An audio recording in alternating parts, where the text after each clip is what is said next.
La mención de honor senador Domingo Faustino Sarmiento se instauró por decreto en el año 2004 y señala que a instancias de los senadores nacionales se otorgará a personas físicas o jurídicas en reconocimiento a la labor de su obra emprendedora, destinada a mejorar la calidad de vida de sus semejantes, de las instituciones y de sus comunidades.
A instancias del entonces senador Daniel Filmus, recibió su mención de honor quien hoy nos acompaña, el señor Jaime Torres. A él lo conocen como el del charango, con sus ojos cerrados al cielo, su mirada franca y cuando no, cobijado bajo un sombrero que lo ensimisma de talento y lo enamora de su charango, él nos transporta a los sentimientos del norte. Lo consideran un rockero, pero él dice que con los años cada vez conocemos más al Colla. Lo llamaron el Jimi Hendrix del charango. Y él grita en silencio que nuestra identidad se vive, no se pregona. De esa identidad interior se trata este programa. Bienvenidos a Mención de Honor.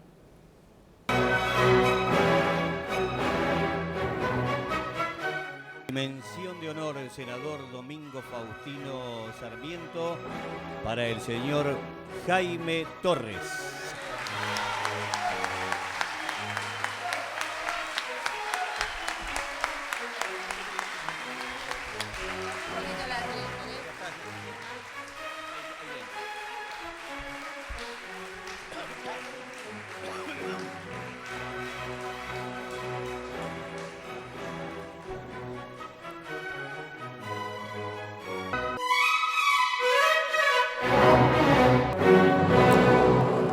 Bienvenido Jaime Torres, maestro, qué alegría que Gracias. nos esté acompañando. Gracias. Es un Gracias placer. por la invitación y viendo las imágenes hace un momento, simplemente decir que me toca vivir un siglo de historia de mi país donde han sucedido cosas tan trascendentes, particularmente en el campo cultural, con hombres de la talla de Favaloro en la medicina, en la investigación, en fin. Creo que más uno que puede pedir, ¿no? Vivir ahí, y además poder vivirlo, porque yo hace un momento veía las imágenes de la gente que estaba allí recibiendo este diploma que nos fue entregado en distintas oportunidades, y todo gente que realmente, largamente lo merecen, ¿no? Largamente porque son quienes de alguna manera provocan caricias en la vida de los que vivimos en Argentina, en nuestro país.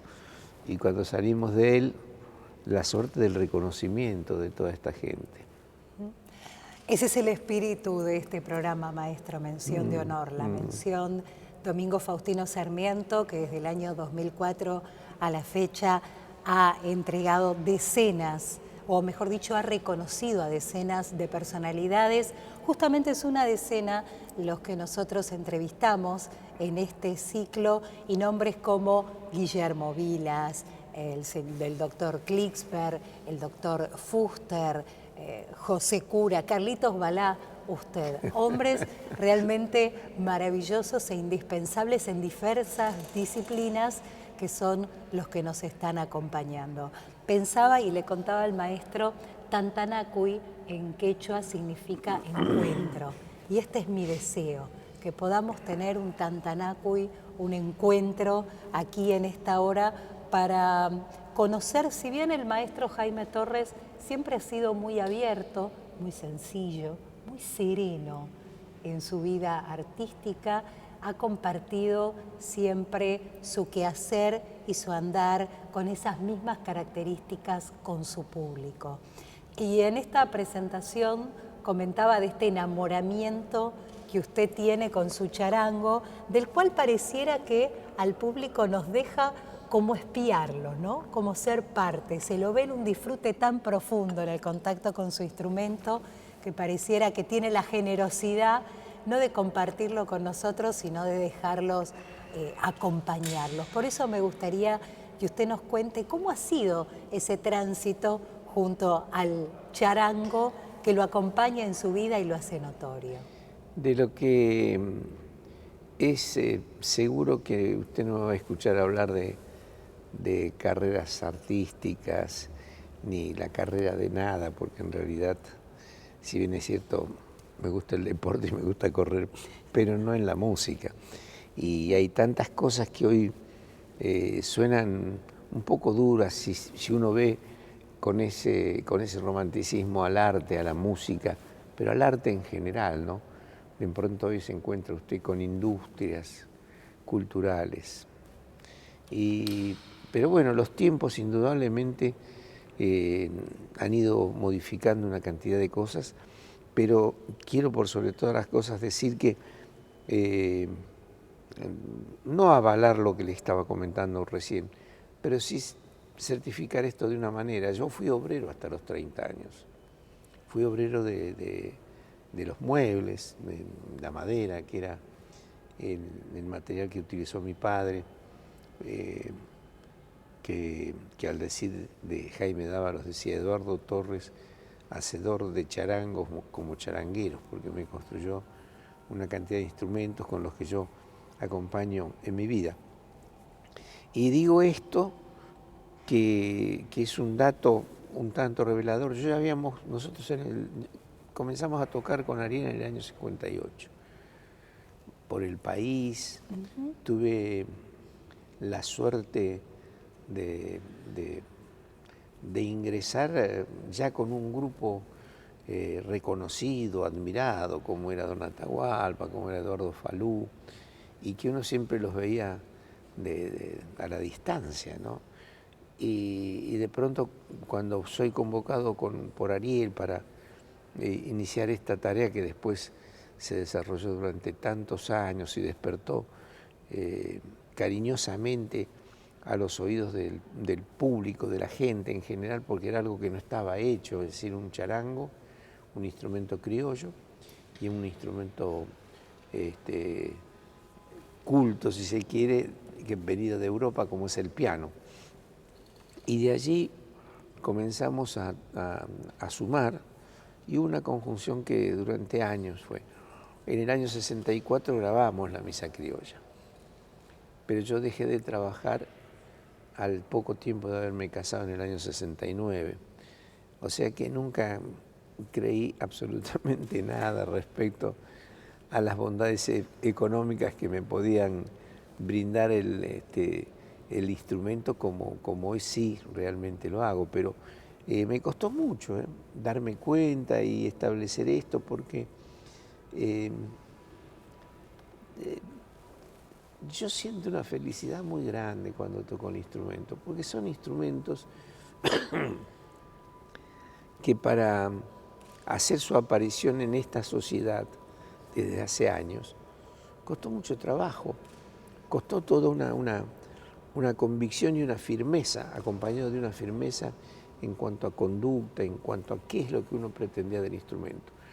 En suerte, mis padres son de Bolivia, o sea que un poco olores, lenguas que escuchaba desde niño. Aquí en Buenos Aires, que es donde aprendí a tocar el instrumento, gracias a esas suertes que la vida recibirá en Buenos Aires a don Mauro Núñez, un excelente músico boliviano que venía de Perú con Ima Sumá, una cantante formidable. Sí. Y se estableciera aquí, donde a la inversa de lo que sucede hoy, que la colectividad boliviana debe ser una de las más importantes. Definitivamente. En aquel momento juntar 40, 50 paisanos, había que rastrear. Una patriada. Sí, había una persecución. Y yo me crié allí, toqué por primera vez en una fiesta del 6 de agosto, que es la fiesta de la independencia de Bolivia, pero era un niño, tenía 6 años, yo no leía, decía poemas que había aprendido de memoria, es decir, no escribía, no comenzaba la escuela recién, y tenía un juguete que era el charango, ¿no? Con el cual me divertía y me sigo divirtiendo muchísimo. ¿Su padre fue el primero que puso un charango en sus manos, maestro?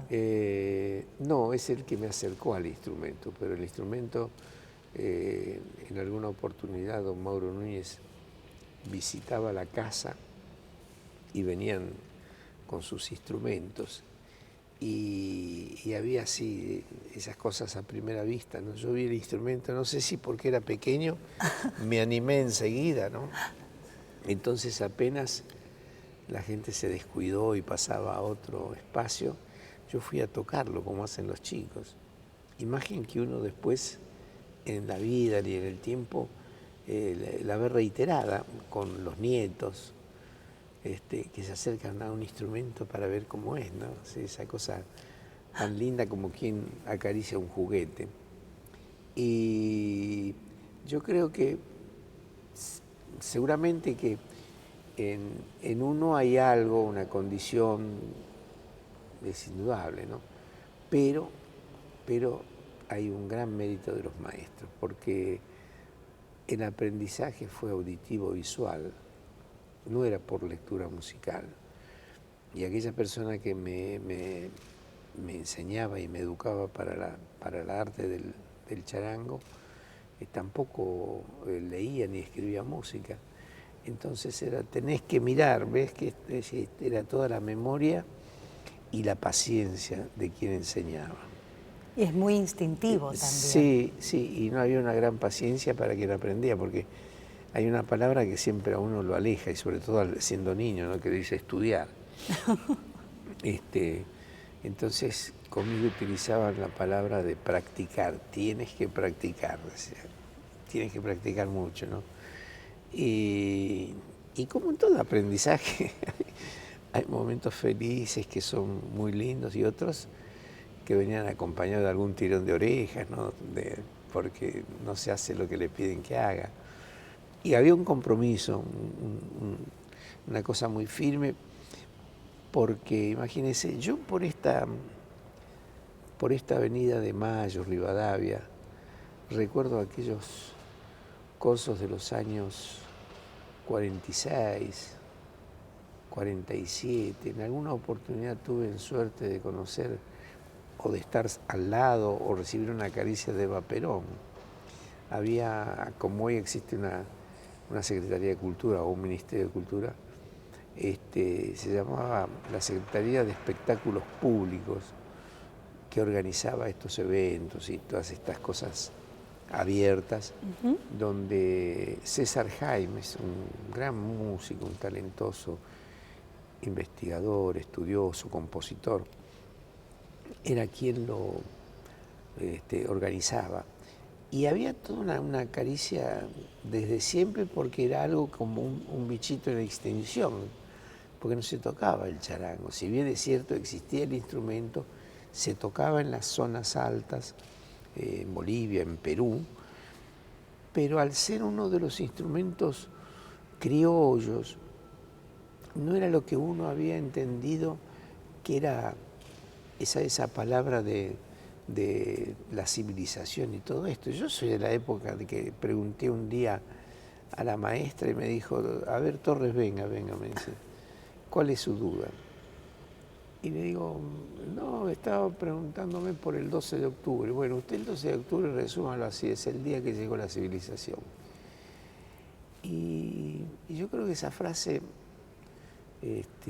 caló muy fuerte en mí, porque después cuando viví en Bolivia, cuando fui conociendo un poco más el origen de estas culturas altas,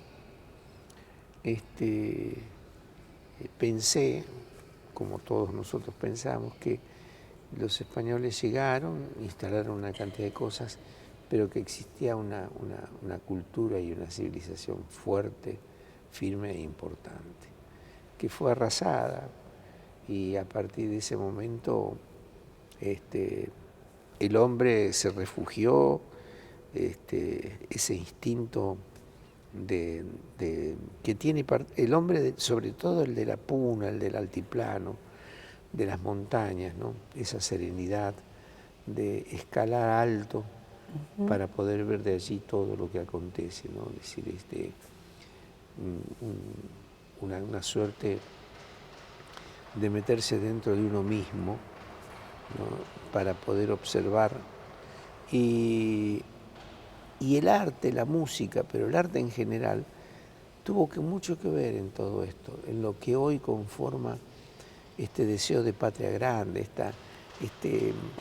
esto tan esencial, ¿no? De que estemos unidos. Esto es una cosa que hoy la escuchamos permanentemente y que, bueno, en estos últimos 15 años quizás es donde se ha fortalecido más. A mí algo que me llama la atención y que realmente admiro justamente de estos hombres y mujeres de esta área geográfica, por llamarlo así, es que esa característica de llegar hasta cierta altura los liga más a la contemplación que a la supremacía. No es que se llega a la cima del cerro o de la montaña para decir yo puedo sobre todo esto, sino para contemplar y ampliar la visión.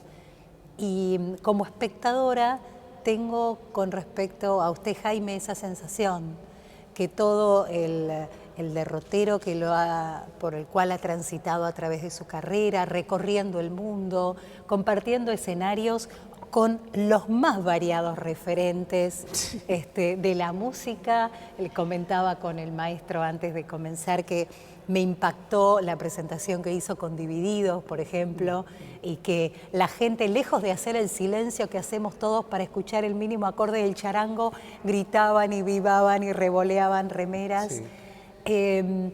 Un compañero del equipo nos comentaba que Eric Clapton dijo de usted, ¿cómo puede ser que con un instrumento tan chiquito haga tanta magia? Sí.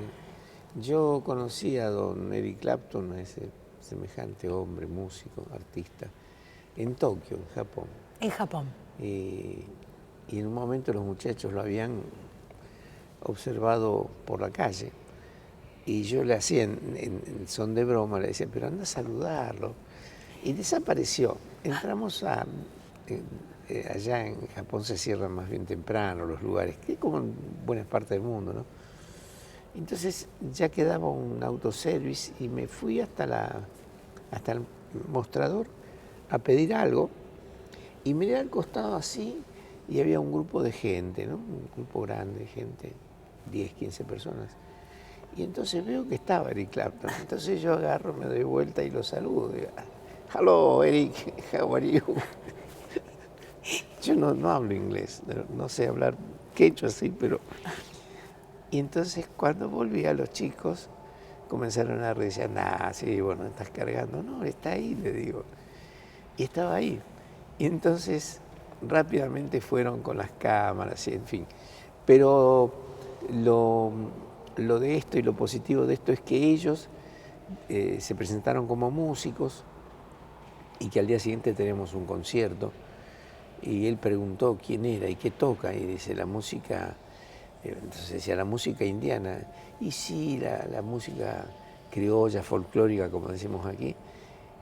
Y dice, ¿y a qué hora? A tal hora. Bueno, y a esa hora exactamente apareció allá en el teatro, que yo sabía que estaba ingresando. No lo había visto, pero sabía.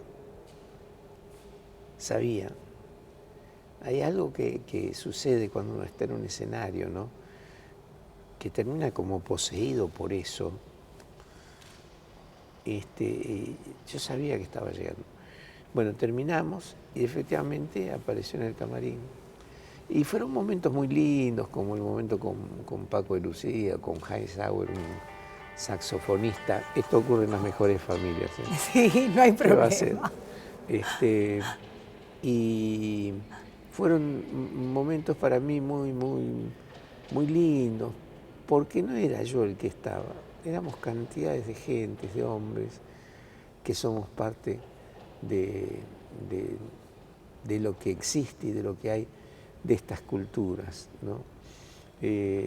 Por esto vivo un momento especial, este momento particular donde las bondades, las generosidades de la vida nos da esto que no es casual, ¿no? Un presidente obrero, allá en Brasil, un presidente en fin, de los países de América del Sur y de Latinoamérica, y además con una certeza y una convicción, ¿no? De que es necesario aunarse y sumarse y saber que tenemos mucho más que ver entre nosotros que quizás hacia otro continente. El ser humano tiene que ver en todas partes del mundo, porque donde hace frío todo el mundo se abriga, donde hay sed se bebe. Es decir, bueno, pero las cosas quizás dadas a estos tiempos, a estas urgencias, a todo esto que fagocita, que no se sabe por qué, pero que es así, ¿no? Una sociedad de consumo apresurada, con los medios de comunicación. Yo quiero que le diga una cosa, extraño tanto, no asistir a la puerta cuando golpeaban y decía un señor cartero, y de ver a ver qué es lo que traía y anunciar a quienes estaban esperando la correspondencia, es de la tía o es de tu hermano, reconociendo Las la letra, postales. pero reconociendo la letra, ¿no? Con quienes se carteaba. Y si bien es cierto, hay cosas que quizás han hecho mucho más prácticas, hay otras que uno las extraña. Es como si no existiera la fragancia de la flor, ¿no? Me quedo, Jaime, con este comentario suyo con respecto a que no era usted el que estaba en ese concierto, sino que era un montón de gente. Sí, Eric Clapton dijo, sí, ¿cómo puede con un instrumento sí. tan chiquito hacer Pero, tanta magia? Hay y mucha porque no está magia solo uno. en ese No está charango. solo. Vos sabés que cuando uno está en el escenario, en el caso mío, yo no puedo dejar de reconocerme en mis padres, en mis hermanos, en mis amigos, en mi familia. Mira, un momento feliz para mí fue llegar por tercera, cuarta vez a Israel, y allí en Monte Sión, en la Abadía de la Dormición, en ese mes de las colectividades y de las músicas, se daba espacio por primera vez en una iglesia católica y me llamaron para que presentara algo o de qué manera podía representarlo. Entonces me pedían que fuese algo auténtico, ¿no? Y bueno, uno interpreta como tiene que interpretar la palabra. Mire, le digo, yo puedo tocar alguna cosa, pero si usted quiere el protagonismo, tiene que ser el protagonismo directo de quienes pulsan esto, ¿no? Que es el hombre del lugar. Y tienen que estar ellos. Bueno, cuando recibimos la invitación, se hicieron el primer día, se había armado, conformado un grupo que se llamaban Las Voces de la Quebrada, y el momento de entrar, porque yo entraba, bueno, de acuerdo a lo que habíamos establecido como recital, estaba el grupo de voces allí, y nosotros entrábamos con una banda de siku donde yo llevaba el bastoncito de mando, ¿no? Llevando el Y cuando miro yo allá, me parecía tan extraño, ¿no? Tan raro y tan hermoso ver a todos mis amigos, mis hermanos, de los que yo tanto me acuerdo cuando estoy fuera, porque son gentes cotidianas, ¿no? De la vida, de sueños que compartimos. Y para mí ese es el sentido de Tantanacui, esta necesidad de ser protagonistas nosotros, ¿no? Entonces es como siempre decimos, se habla del indígena, se habla sobre el indio, ¿sí? Pero el hombre no está. Los que hablan son hombres que piensan cómo debe ser y cómo se deben hacer las cosas, ¿no? Y al hombre lo tenemos aquí, sentado con nosotros. Él es Jaime Torres. Esto es mención de honor. Es uno de nuestros grandes personajes. Vamos a hacer una brevísima pausa y enseguida continuamos con este Tantanacui, con este encuentro con un músico fundamental de la Argentina, pero sobre todo de la humanidad. Ya volvemos.